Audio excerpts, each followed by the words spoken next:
L'argent ne doit plus être un problème pour les femmes. Ça, c'est ma conviction. C'est-à-dire qu'en 2024, l'argent ne devrait plus être un problème pour les femmes. J'ai fait une vidéo dans laquelle je donnais les raisons pour lesquelles je pensais ainsi. J'ai évoqué des raisons, entre autres, quand quelqu'un te donne de l'argent, c'est-à-dire quand tu comptes sur quelqu'un pour avoir ton argent, quand c'est une personne qui est ta source de revenus, c'est-à-dire ton conjoint, ton copain, ton époux et tout, quand c'est une personne qui est ta source de revenus, c'est-à-dire quand tu as vraiment décidé que dans la vie, peut-être tu ne travaillerais pas, c'est quelqu'un qui va souvent te remettre de l'argent pour que tu puisses, voilà, subvenir à tes besoins. Cette personne-là a le pouvoir de ta famille. C'est-à-dire, cette personne a le pouvoir de décider de quand tu vas manger et de quand tu ne vas pas manger. Et aussi, si jamais cette personne-là, avec toute la bonne foi qu'elle pourrait avoir, si jamais elle se retrouve dans des difficultés financières et ne peut plus subvenir à ses propres besoins et donc au tien, tu vois dans quelle situation tu es. Donc, j'ai pensé que l'argent, chaque femme devrait aller le chercher. Chaque femme devrait aller chercher son argent. Chaque femme devrait se battre pour être financièrement autonome. Ça, c'est ma conviction profonde. C'est vraiment ce que je pense. Ce n'est pas dans une optique de dire que non, les femmes, une fois qu'elles auront trouvé leur argent, vont savoir se passer des hommes. Non, absolument pas. Moi, je suis convaincue et c'est ma conviction, c'est une conviction forte. Homme comme femme, chacun a son rôle à jouer dans la société. Vous voyez même que si la femme peut rapporter quelque chose, ce serait une très bonne chose pour le couple, pour l'époux aussi, ça va le soulager. Mais c'est pas tant que ça le but de la vidéo d'aujourd'hui. Dans la vidéo d'aujourd'hui, je voudrais partager mon expérience parce que oui, pour moi, l'argent n'est plus un problème. Depuis plusieurs années déjà. Si j'ai bonne mémoire, c'est depuis 2019 que l'argent n'est plus un problème pour moi. Et je vais partager dans cette vidéo comment je suis parvenue à faire en sorte que l'argent ne soit plus un problème pour moi.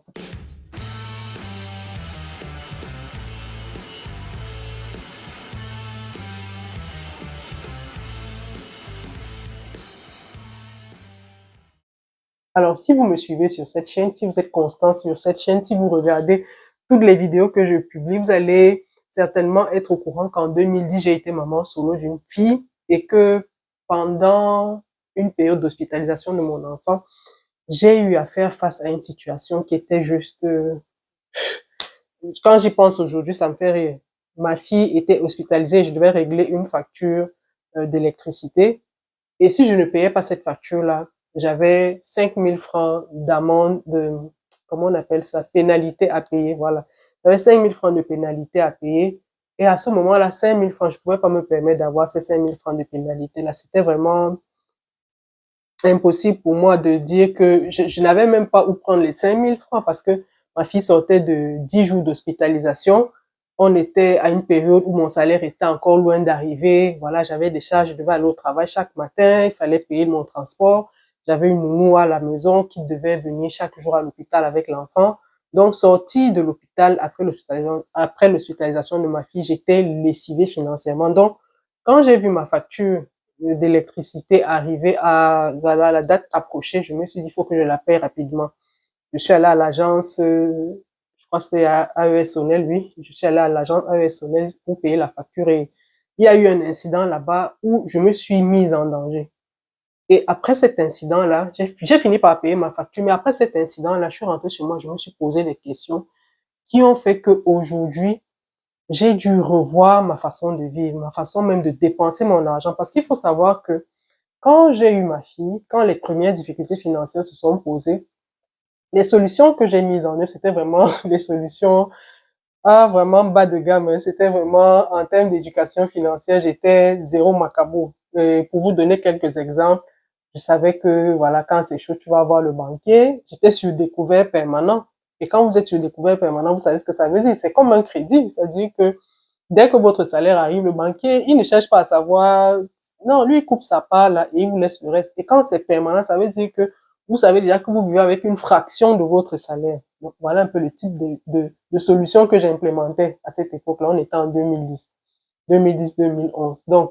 Il y a ça, il y a encore quoi, les prêts. C'est-à-dire, j'appelais mes amis.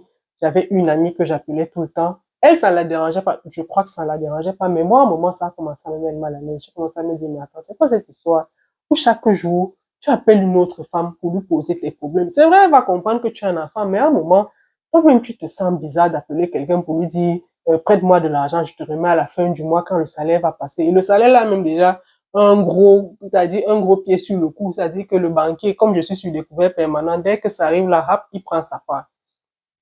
L'autre solution que j'ai expérimentée aussi, c'était l'usurie. Ça, c'est vraiment... Si j'ai un conseil à donner à quelqu'un. Ouh, oh là là, vous allez prendre l'argent chez un usurier. Lui ne cherche pas à savoir ce que tu as fait de l'argent. Est-ce que ça a marché? Est-ce que ça n'a pas marché? Non. Quand la période arrive, je crois, c'était quoi leur taux d'intérêt là? 5, 10%, je connais même plus. Mon Dieu. Tu te retrouves asphyxié et je sais pas ce qu'il faisait. Peut-être Dieu voulait tellement me faire sortir de là que j'ai dû cumuler la dette de sorte que je me suis retrouvé en train de payer le double de ce que j'avais emprunté. Vous imaginez? C'est-à-dire que mon éducation financière, je l'ai faite à la dure. C'est-à-dire quand je parle aujourd'hui d'argent aux gens, j'ai envie de leur dire, je ne vous parle pas des choses que j'ai lues dans le livre. C'est vrai que j'ai eu une certification de financial coach à un moment plus tard, mais quand je parle aux gens d'argent, je ne vous parle pas des choses que je suis allé lire dans le livre. Je ne vous parle pas des choses que j'ai entendu quelqu'un faire. Je vous parle des choses que j'ai vécues. C'est-à-dire que c'était vraiment learning by doing. C'est-à-dire que tu prends le crédit, je payais les conséquences ma non-éducation financière, je les payais cash. Je les payais cash. C'est-à-dire que tu prends l'argent chez un usurier, tu payes le double. Et il n'y a pas d'entente là-dessus. Fais comme tu vas seulement rembourser son argent. Donc, voilà une autre solution que j'ai expérimentée. Donc, vous imaginez, c'est vous qui vivez dans la honte parce que oui, vous allez appeler une amie pour lui emprunter de l'argent. C'est vous qui vivez dans le stress parce que oui, quand le banquier va vous envoyer de l'argent, vous allez devoir lui remettre. Il ne vous demande pas son avis. Lui, il coupe son argent une fois. C'est vous qui vivez dans le stress parce que oui, l'usurier, il faut en finir avec. C'est vous qui vivez dans le stress parce que vous vous dites, mais mes dépenses, alors comment je les gère et tout. Et Dieu a permis que je sorte de cet engrenage-là. Et je crois que c'était salutaire. Je crois qu'avec le temps, je remercie vraiment la vie, je remercie Dieu de m'avoir fait passer par ces moments-là, parce qu'aujourd'hui, quand je parle d'éducation financière, je ne parle pas des choses que non, non, je parle des choses que j'ai expérimentées. C'est-à-dire que quand je dis à une femme que tu peux te lever, tu peux faire ci, c'est des choses que moi-même j'ai faites. Donc, depuis l'année 2019, c'est-à-dire que je n'ai plus eu, l'argent n'a plus été un problème pour moi. Mais je veux qu'on me comprenne. Quand je dis que l'argent n'a plus été un problème pour moi, c'est pas pour dire que je suis multimillionnaire ou multimilliardaire, non, pas du tout. C'est juste pour dire que je suis arrivé à une étape où, avec mes ressources, je sais ce que je peux faire. C'est-à-dire qu'aujourd'hui, j'accroche mon sac là où je peux le décrocher. Aujourd'hui, il n'y a pas une personne qui peut dire que je l'ai appelé pour lui dire prête-moi de l'argent. Non, il n'y en a pas. Si j'ai un crédit, c'est envers mon banquier. Et à chaque période, je rembourse mon crédit.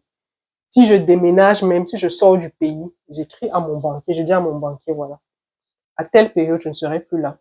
Je vais te reverser ton argent. C'est-à-dire que j'en suis là. C'est-à-dire, j'accroche mon sac où je peux le décrocher. C'est-à-dire, je ne suis pas extravagante. Je n'ai pas envie de dire je ne suis plus parce que je n'étais même pas.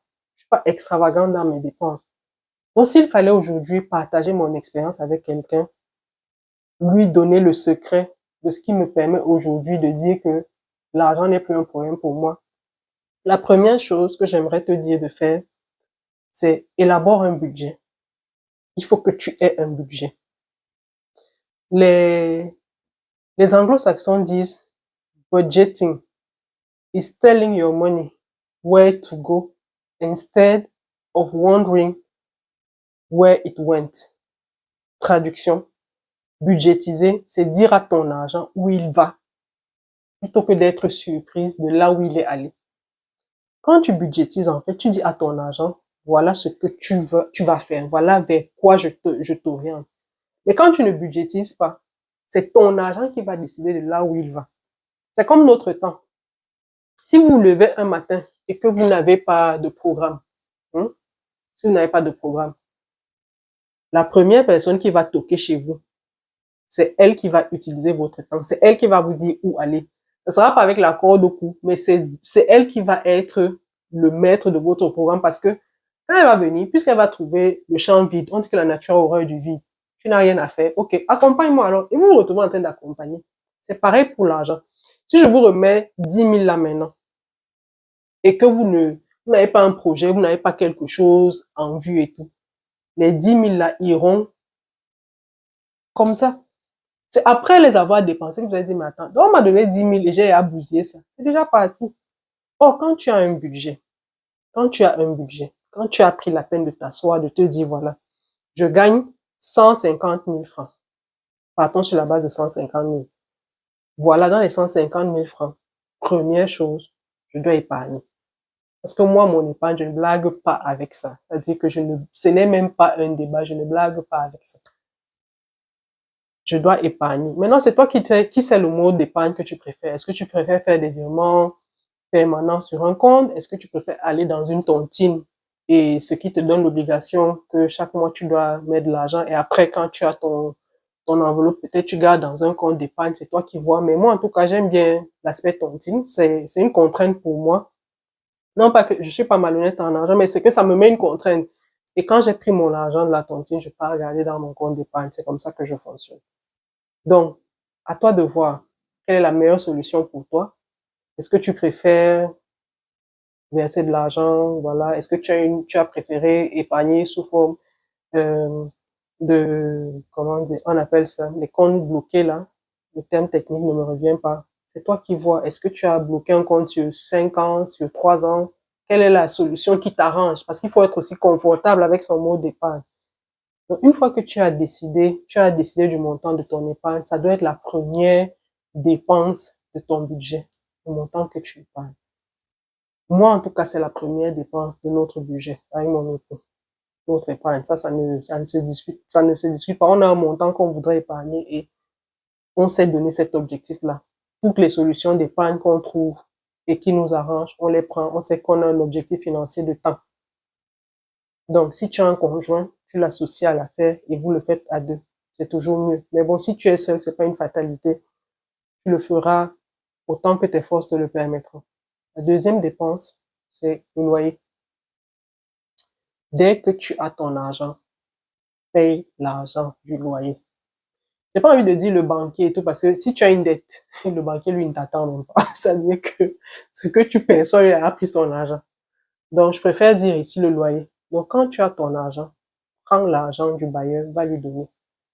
Parce que c'est là où tu vis, en fait. Quelle serait l'idée de prendre l'argent du loyer et de t'amuser avec? Ça n'a pas de sens. Paye le loyer. Ça te fait 30 jours de paix. En tout cas, je sais pas pour toi, mais moi, en tout cas, j'aime même pas déjà qu'on m'appelle pour me parler d'une affaire. Oh, j'attends mon argent. Oh, oh, oh. C'est peut-être pour ça aussi que j'ai développé mon éducation financière parce que, quand tu dois l'argent à quelqu'un, oh là là, la personne n'est même pas en train c'est-à-dire, la personne t'appelle même, prenons un exemple, la personne t'appelle même pour autre chose, hein, qui n'a rien à voir avec son argent. Mais dès que tu vois son coup de fil, tu te dis, hey, elle va encore me demander son argent. La personne ne t'appelle pas pour ça. Ton ami t'appelle pour faire un dû divers, mais comme tu sais que tu ne l'as pas remboursé son argent, dès que tu vois son appel là, tu ne décroches pas. Quelqu'un qui va encore t'envoyer le message que, hey, Marco, je suis en train de t'écrire, là, je suis en train de t'appeler, je vois que tu ne décroches pas. Ah, pardon, décroche, j'ai un dû divers pour toi. C'est là où tu pars maintenant décrocher que, ok, elle m'appelle pas pour son argent. Parfois, même quand tu dois de l'argent, tu es mal à l'aise, tu es inconfortable. La personne te regarde, elle n'est même pas en train de te voir, c'est-à-dire, elle est dans ses pensées. Dès qu'elle te regarde, tu dis, hey, la regarde a comme quoi, c'est pour me rappeler que je lui dois de l'argent. Bref, moi, je n'aime pas devoir aux gens, ça met trop mal à l'aise. Donc, l'argent du bailleur, là, ça ne reste pas entre nos mains. Dès que ça vient, prends ton argent, monsieur le bailleur. Donc, tu payes l'argent du bailleur. Ensuite, ce qui va dans ton ventre, parce que ta nourriture, là, c'est ton médicament. Mais l'argent de tes repas, que ça va te coûter. Ensuite, ton transport.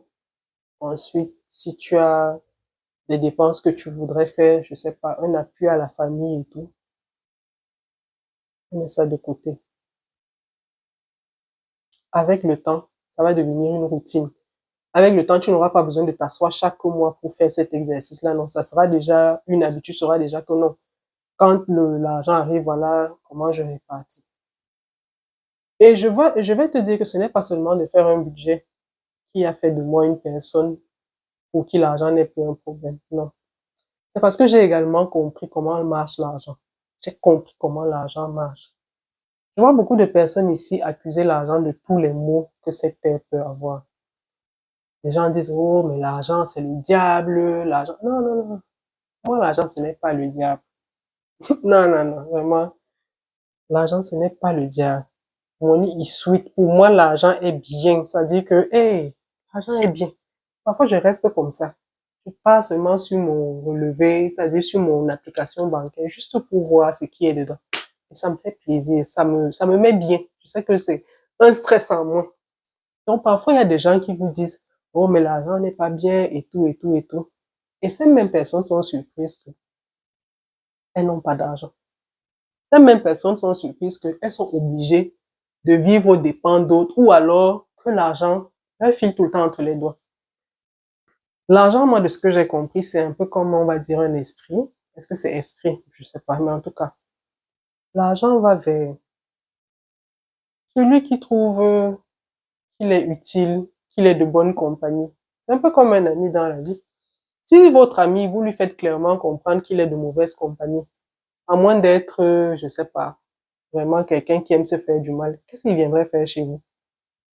Qu'est-ce qu'il viendrait faire dans votre environnement permanent? Non, non, non. Il va rester où il sent son importance. C'est pareil pour l'argent.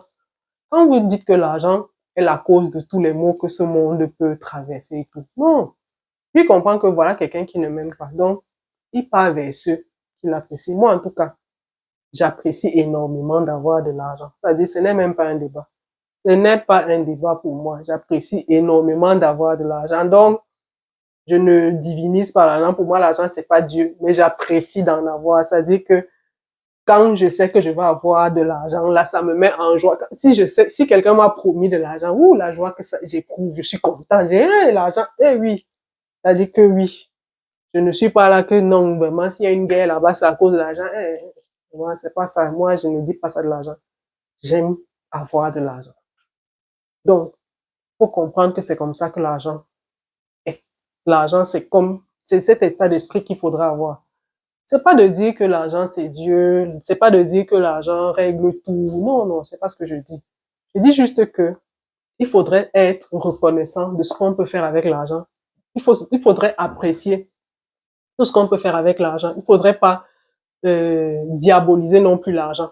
Parce que, à la réalité, l'argent, c'est quelque chose de neutre. L'argent, c'est quelque chose de neutre. C'est l'usage qu'on en fait. C'est le cœur, les idées qu'on nourrit en nous et qu'on va implémenter avec l'argent. C'est ça qui est mauvais. Mais l'argent en soi, c'est le même argent que tu utilises pour aller régler une facture à l'hôpital. Est-ce que tu dirais donc que quand tu règles ta facture à l'hôpital, tu es en train de te tuer? Non, non. Il est neutre, en fait.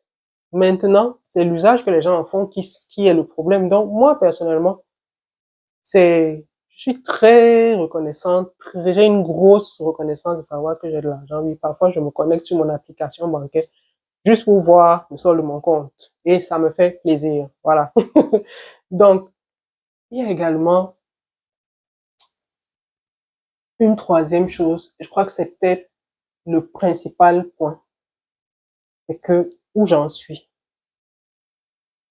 je suis prête à tout. C'est-à-dire que il n'y a pas quelque chose que j'ai mis dans ma tête comme je ne peux pas faire. Je mets de côté tout ce qui est activité vraiment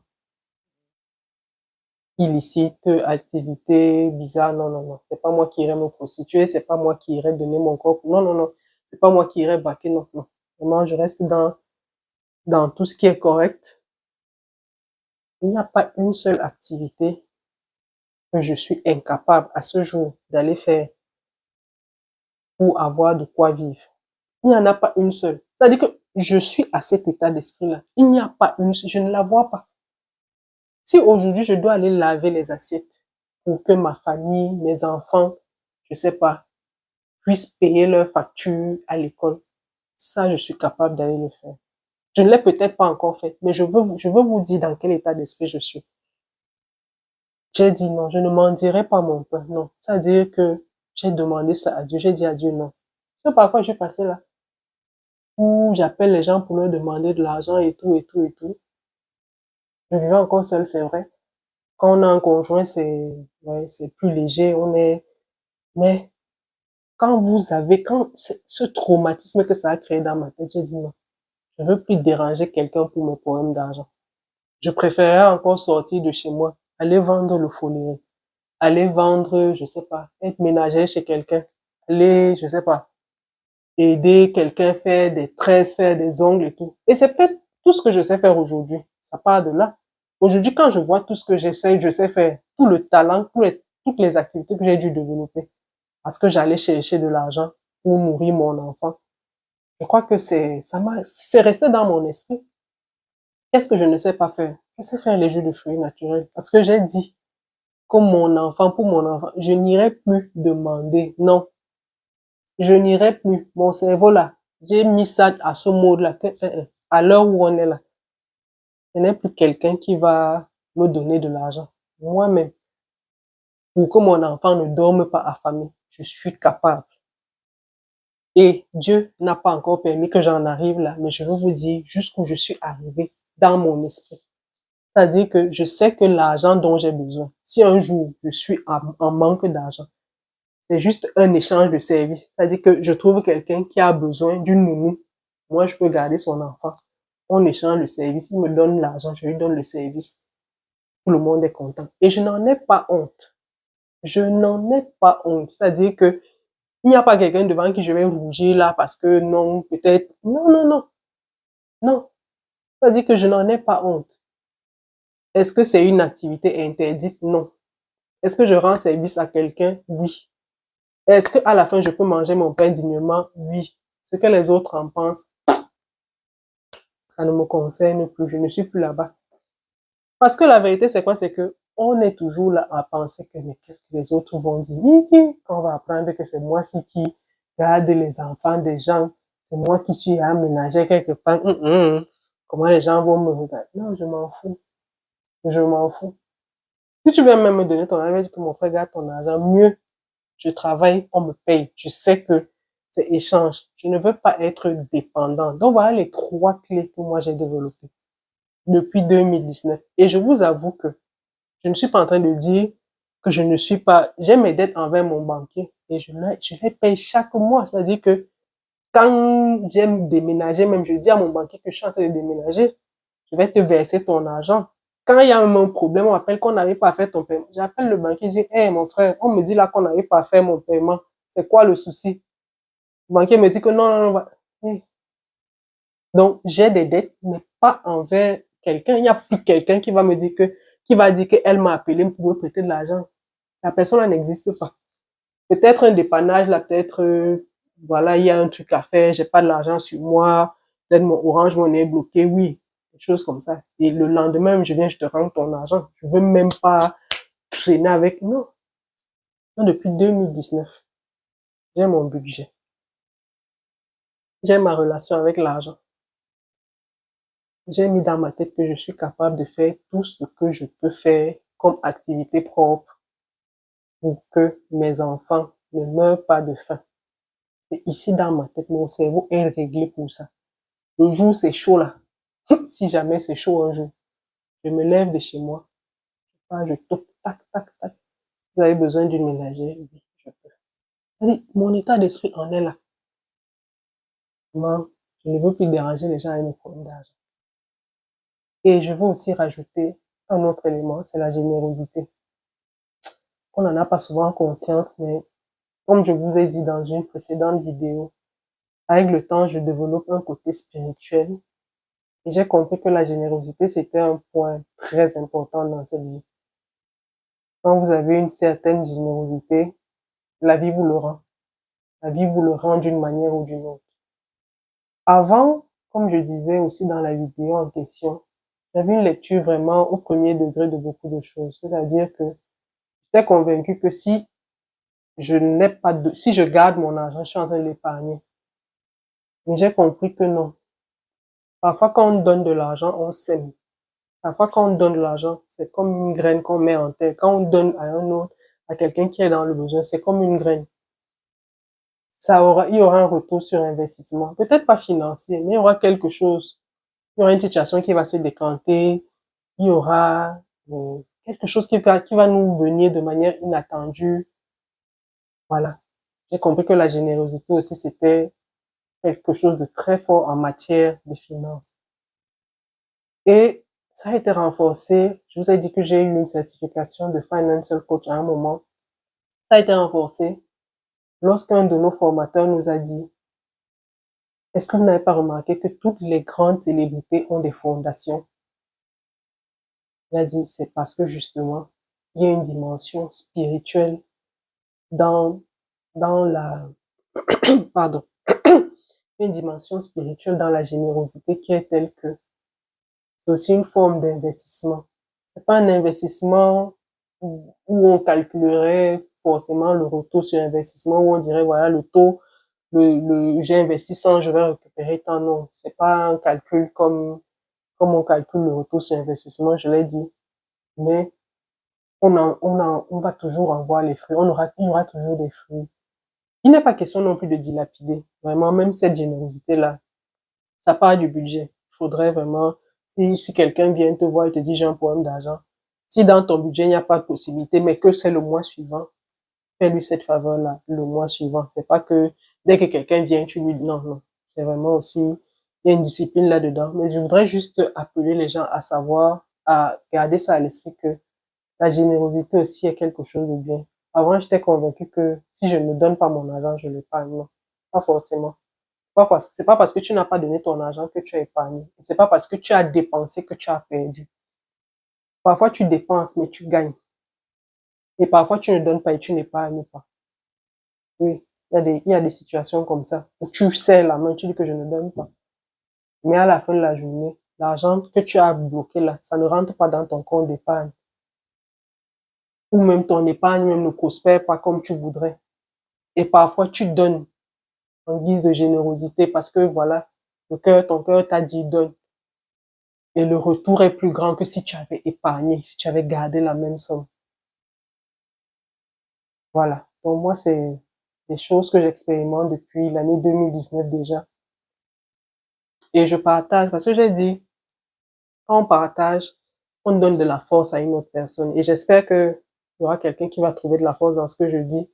J'espère surtout que de plus en plus de femmes n'auront plus comme problème l'argent. J'espère que de plus en plus de femmes auront de moins en moins comme problème l'argent. Vraiment, c'est très difficile quand une femme a un problème d'argent. Vous n'imaginez pas tout ce qu'une femme peut faire pour avoir de l'argent, que ce soit pour acheter à manger à un enfant. Vous avez un enfant qui est à la maison, vous vous demandez, mais comment je fais pour que mon enfant mange aujourd'hui? Et vous n'avez aucune visibilité. C'est-à-dire, c'est flou à tous les niveaux. Vous pouvez faire tout et n'importe quoi à cause de ça. Mais je suis consciente aussi qu'on peut mettre en place tout ce que je viens de dire là. Mais la vie, le destin nous fait passer par des choses. Et c'est pour ça que je dis, c'est fondamental aussi de s'abriter sous le Très-Haut, de s'abriter sous la protection divine. C'est très important.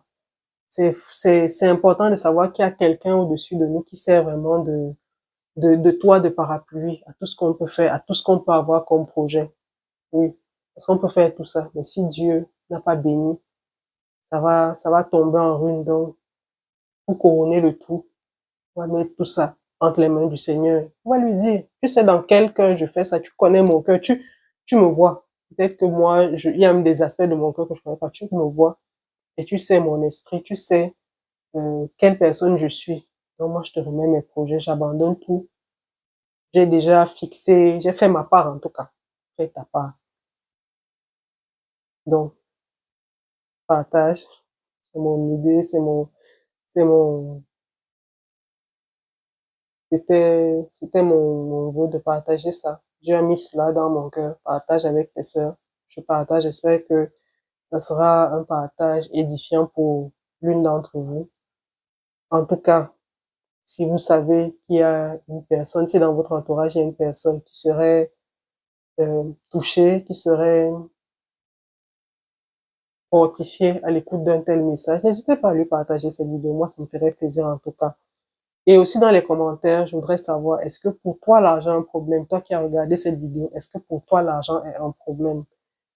Qu'est-ce qui est le plus difficile pour toi avec l'argent en ce moment? Est-ce que tu es surendetté? Est-ce que tu n'arrives pas à te faire un budget? Est-ce que tu as l'impression que tu gagnes de l'argent et voilà, tu n'arrives pas à faire des projets? C'est quoi pour toi? Quelle est ta relation aujourd'hui avec l'argent? Est-ce que tu en as? Tu n'en as pas? Tu ne comprends même pas comment ça marche? C'est quoi ta relation avec l'argent? Et aussi, si pour toi l'argent n'est plus un problème, partage-nous les astuces en commentaire. Le monde deviendra meilleur quand les autres autour de nous seront heureux et non pas quand on est heureux toute seule. Donc voilà, si tu n'es pas encore abonné à la chaîne, je t'invite à le faire. Ça me ferait énormément plaisir d'avoir une abonnée de qualité comme toi sur cette chaîne. Oui, partage la vidéo, la chaîne aux personnes autour de toi. Je te dis à très bientôt. Prends soin de toi. Bye bye.